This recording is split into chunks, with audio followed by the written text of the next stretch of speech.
Have you ever had to defend an idea that you held? Have you ever used evidence and offered proof to give a reason for your beliefs?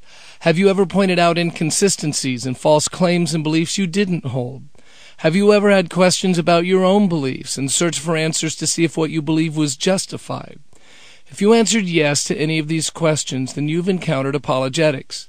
Apologetics simply means to give a defense, to say why you believe what you believe.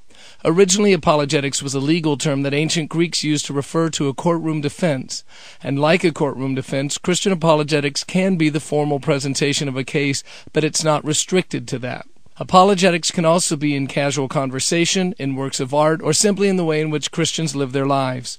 Regardless of the form it takes, when we defend the Christian faith, we use apologetics in 3 ways. First, we argue for the truthfulness of the Christian claims. There are many ways to make a case for Christianity. Some use philosophical arguments, such as the Kalam cosmological argument or the argument for morality. Some use historical evidence, such as the case for the bodily resurrection of Jesus Christ or the argument from fulfilled prophecy. And some use scientific evidence, such as the design argument. The case for Christianity can use just one focus or use a number of arguments in conjunction with each other. And as history progresses and advances are made in our knowledge, new ways of defending the faith will continue to arise.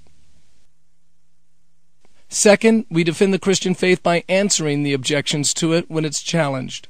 Sometimes it's attacked by people who are openly hostile to it. Sometimes the attacks are misunderstandings or mischaracterizations, and sometimes someone simply has an honest question. The important thing in these situations is to listen to the concerns of the individual so you can tailor your defense to speak to them in a way that is relevant to them. Third, we defend Christianity by showing how all other belief systems are false. In this context, we show that non-Christian claims are incoherent, illogical, and/or not supported by fact. Proving other beliefs to be false doesn't itself show Christianity to be true, but non-Christian claims are still objections to Christianity and therefore need to be answered. The goal of each of these aspects of defense is to clear away obstacles that stand between a person and the cross of Christ. And in each of these 3 areas of apologetics, we are, of course, trying to persuade people that Christianity is true. But we're trying to do more than just give them reasons to simply agree intellectually. We're not just trying to move them to believe, but to act on their belief, to reorder their lives centered on this truth. This is because Christianity is true, not a personal preference. The difference between these 2 things can be the difference between life and death. Picture yourself in a giant supermarket that is fully stocked, but instead of selling food, this supermarket sells religions. The names of all the departments are the same, but they've taken on a different meaning, a symbolic meaning.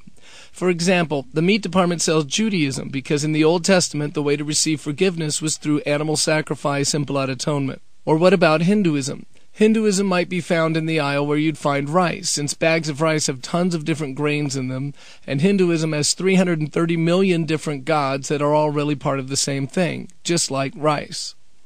Islam is in the natural food section. Natural food is where you find food that doesn't have anything artificial added to it, like preservatives. Islam says that the Old and New Testaments have all sorts of stuff added to it, and that only the Quran has the pure original teachings from God. New Age religion is found in the candy section, since it's really all about just making you feel good. Dead religions, beliefs that nobody believes anymore, like Greek mythology, are found in the frozen food section. Christianity, with all its scenes in gardens and farming parables, is in the produce department.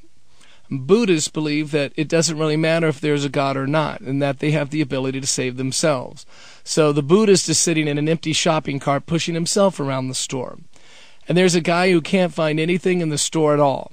The atheist, of course. Some shoppers are strictly vegetarian, some eat only meat, but all the diets are of equal value in the store. They all do basically the same thing. They feed you something. In charge of the checkout counter is death itself. After you put everything you want in the shopping cart, you pay with your life. And whether there's anything outside the exit door and what happens there is the big question. But is religion really like this, where you can choose whatever you want to believe and it's no better or worse than anyone else's choice? Or is religion something entirely different, like an antidote or a cure? Instead of a supermarket, picture yourself in an emergency room with a serious illness. The doctor explains that the illness is 100% fatal unless you get a shot of one particular antidote. The doctor also says that recovery from the illness after taking the antidote has a 100% success rate. By saying this, the doctor is telling you that your preferences do not matter at all. They don't count. Whether or not you like to get shots is irrelevant. This particular disease has a particular remedy that can only be given in a particular way. Do it or die.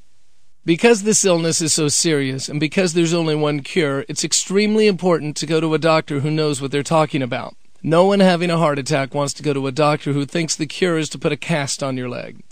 You have to have the right treatment no matter how much you don't like it, or how painful it is, or how offensive it is to you.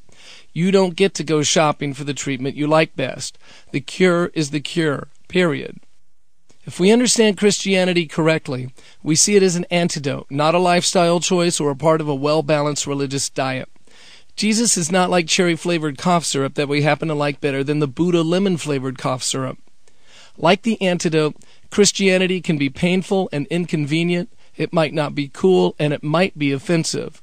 Most of us would rather treat our religion with a supermarket approach, where we always ended up with a religion that fit our lifestyles, and that could change as we changed. But we can't live that way, because what we need is the truth. This is the Orthos Forum, and we approve this message.